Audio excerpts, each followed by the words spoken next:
A gente segue repercutindo os impactos do conflito no Oriente Médio para o mercado financeiro. Quem nos ajuda a entender um pouco o cenário agora é William Castro Alves, estrategista-chefe da Avenue. Will, seja bem-vindo à nossa programação. Ótimo dia a você. Fala, Gabriel. Prazer estar falando contigo. Prazer todo nosso, meu cara. Seja sempre bem-vindo.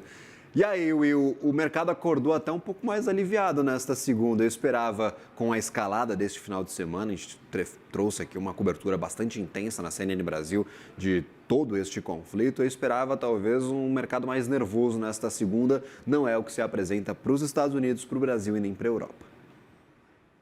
Exato. A gente tem notícias de que talvez o Irã vai, acho que jogar a toalha seria uma expressão muito forte, né? Mas concordar, né, com algumas posturas requisitadas, né, em relação a seu desenvolvimento nuclear.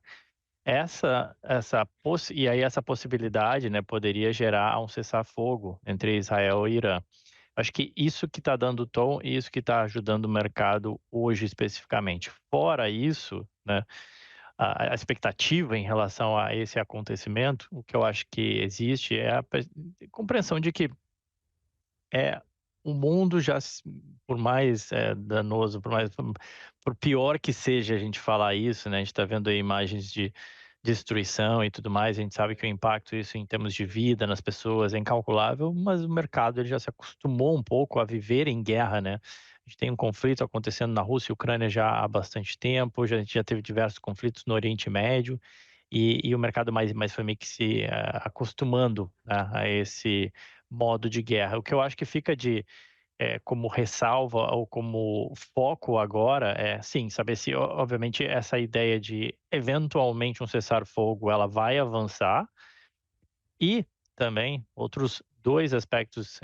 importantes é saber eventualmente se a gente sabe que existe um alinhamento entre Netanyahu e Trump, entre Estados Unidos e Israel, mas até então os Estados Unidos não entrou oficialmente na guerra. Uma entrada oficial dos Estados Unidos nesta guerra seria algo que teria impacto no mercado, é algo para ser acompanhado.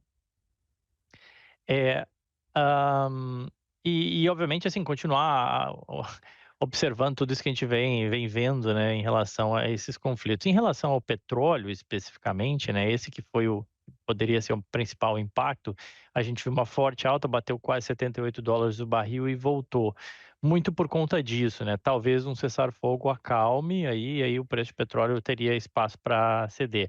Agora, sobre o petróleo especificamente, e como segundo ponto mais importante aí nesse conflito todo é uma entrada dos Estados Unidos ou não, ou os Estados Unidos ficar por trás dos panos. Eu acho que é muito mais sério uma entrada dos Estados Unidos e ter impacto no mercado. E a questão do Estreito de Hormuz, né? O Estreito de Hormuz, que passa ali pelo Irã, fica na costa entre o Irã e o Oriente Médio, entre outros países como Kuwait, Catar, Emirados Árabes Unidos e por aí vai. Você tem 30% da produção de petróleo do mundo passa por ali, de 20 a 30. Houve especulação de eventualmente fechar esse Estreito de Hormuz, que o Irã iria forçar um pouco isso, tá?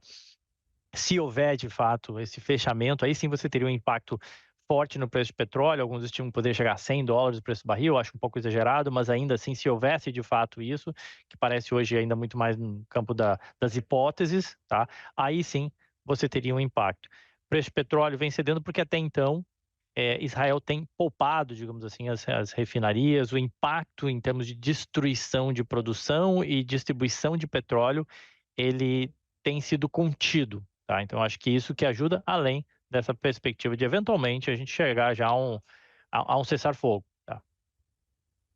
Este cessar-fogo, quais são os efeitos já traçados, Will? É apenas risco que é gerado por este conflito? Então, ativos de risco em geral vão sofrer? Ou há setores específicos, países específicos, na tua visão, podem sentir mais esta pressão de um conflito amplo no Oriente Médio? A gente viu na sexta-feira aquele chamado playbook de guerra, né? Assim, quando você tem uma guerra, o que normalmente, ainda mais no Oriente Médio, o que normalmente você vê, o preço de petróleo sobe, salta, a gente viu o índice de volatilidade saltar. Na sexta-feira a gente viu o S&P recuar, normal, ativos de risco sofrem.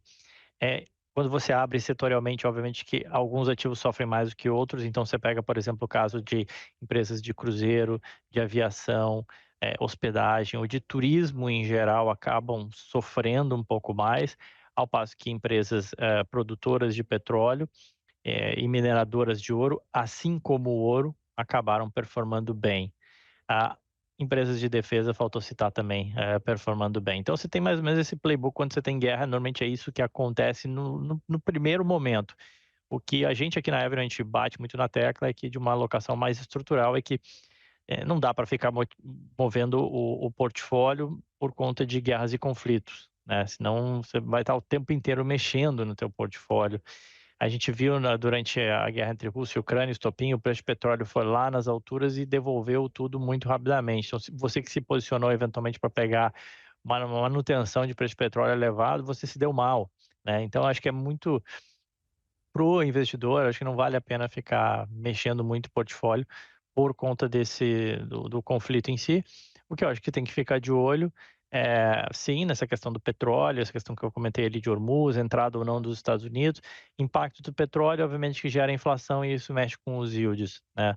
Ainda deu uma mexida na sexta-feira, mas foi algo muito marginal. A gente já começou hoje a segunda-feira um pouco mais calmo, não tanto nos conflitos, né, que nem eu falei, é uma pena isso que a gente vê, né, nas imagens, mas mais calmo no mercado. Perfeito. E aí, por exemplo, quando a gente fala nessas alocações, o mercado, mesmo que o conflito continue, ele chega a se adaptar, Will? É isso que a gente vê muitas vezes. A guerra entre Rússia e Ucrânia estourou, a gente teve um risco danado levantado em todos os mercados, o petróleo disparando, como você bem disse, a guerra continua e os mercados voltaram à naturalidade, à normalidade, inclusive atingindo máximas históricas recentemente nos Estados Unidos e aqui no Brasil. A gente tem uma adaptação a essas situações de adversidade, mesmo que elas se estendam por um tempo um pouco mais longo? Eu acho que é bem por aí, até porque eu acho que o que teve de diferente entre Rússia e Ucrânia foi que você não estava acostumado a ver um conflito ali, né? E aí mexe com outros tipos de commodity. Lembra do preço do trigo, enfim, é um pouco diferente, né? Obviamente a gente já teve conflitos ali pela região do leste europeu. Rússia e Ucrânia tiveram já alguns conflitos na Crimeia em 2014. É, já no Oriente Médio é muito mais comum, né? A gente já está, infelizmente, habituado a ver algumas cenas como essas que a gente tem visto, acho que em magnitude diferente. Vale lembrar que o Irã é um país muito maior do que a região ali de Palestina ou os palestinos em si. Você está falando de 80, 90 milhões de pessoas, é um país grande, populoso em termos de território, em termos de produção de petróleo, a magnitude é muito maior, tá? Por isso chama atenção, por isso tem a sua relevância, por isso precisa ser observado. Agora, de fato, o mercado já vai se acostumando, porque no final do dia, assim, o quanto, por exemplo, das vendas, especialmente daquelas que carregam o índice, né, S&P, quanto das vendas da Microsoft, da Apple, ou seja da Coca-Cola ou do McDonald's são influenciadas por conflitos? Muito pouco, né, muito pouco. Acaba ficando muito restrito em setores específicos, que nem eu comentei, né, o setor, as empresas petrolíferas, as empresas de armamento e defesa, petrolífera e armamento e defesa de um lado, do outro lado essas de turismo, que são ações mais voláteis também, né? Vale lembrar, carregam um endividamento elevado, normalmente, empresas de cruzeiro, empresas de aviação, e elas tendem a oscilar bastante, tem um beta bastante alto, como a gente fala, e acaba ficando mais restrito nesses, né? Aí é só acompanhar e ver o impacto do petróleo para medir o potencial impacto em inflação e, consequentemente, em juros, né? Agora, em termos de juros, eu acho que o que é mais relevante, né, vai ser na quarta-feira. A gente vai ter a decisão do Banco Central americano, deve apresentar uma manutenção de juros, mas ele, na fala, no comunicado, no dot plot, como a gente fala, aquele gráfico de pontos, nas projeções econômicas e por aí vai ser muito importante ver o que o Banco Central pensa sobre a economia aqui dos Estados Unidos, sobre impacto das tarifas, o impacto eventualmente de alta de preço de petróleo e a evolução disso, né, para os catalisadores potenciais para mudança de política monetária e cortes de juros aqui nos Estados Unidos. William Castro Alves, sempre bem-vindo à nossa programação. Sempre um prazer bater um papo contigo, Will. Espero que as coisas melhorem na próxima vez que a gente estiver conversando, não nessas condições, mas, claro, lhe aguardo aqui uma próxima ocasião no CNN Abertura de Mercado. Muito obrigado, Gabriel. Bom dia a todos. Agradecido.